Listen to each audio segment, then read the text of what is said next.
O quarto domingo da Páscoa é o domingo do Bom Pastor. Devemos considerar duas coisas antes de comentarmos propriamente o Evangelho. As nações às vezes possuem um animal que é símbolo ou seu brasão. Lembremos que Roma, o animal símbolo era a águia. E os Estados Unidos também adota a águia hoje, né? Que é um animal que denota poder, belicosidade, é um animal caçador.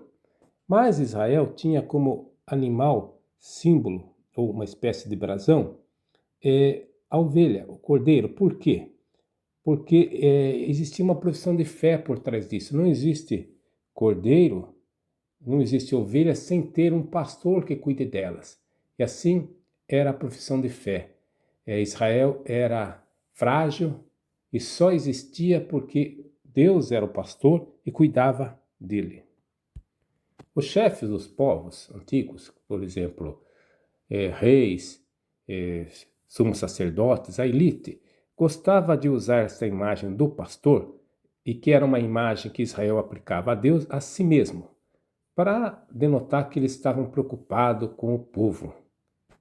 Mas o capítulo 34 de Ezequiel desmascara esta imagem, essa pretensão, onde ele mostra que houve totalmente uma corrupção da elite, dos sacerdotes, dos governantes, que não estavam cuidando das ovelhas, pelo contrário, estavam explorando as ovelhas. Ezequiel também faz uma profecia que o próprio Deus virá do seu povo e será o seu pastor, e cuidará do seu povo. Eu vou cuidar das ovelhas frágeis, aquelas que ainda amamentam, aquelas ovelhas que estão doentes. Tudo isso bate com a missão de Jesus. Agora o evangelho de hoje, ele segue, você se lembra daquela cura que Jesus fez do cego de nascença.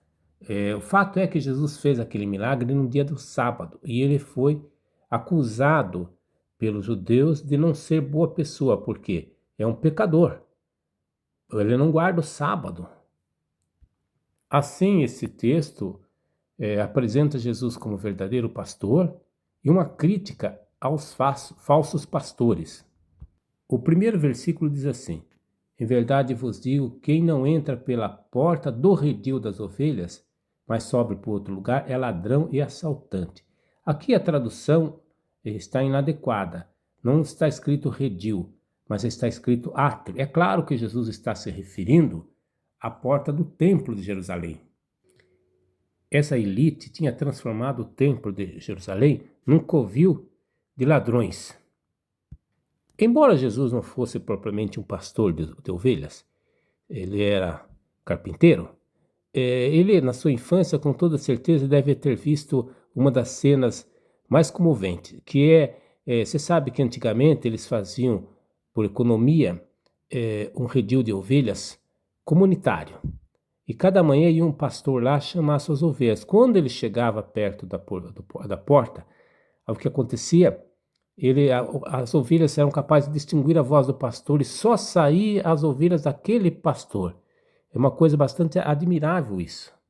Aqui Jesus fala do discernimento espiritual, que aqueles que entendem a mensagem do Evangelho não seguem aqueles que pregam falsidades. Por fim, Jesus dá uma dimensão escatológica a esta pregação que ele está fazendo aqui, esse ensinamento, porque ele vai falar que ele é a porta, e vai falar também que quem entrar sobre ela se salvará, significando a redenção da humanidade associada ao mistério pascal.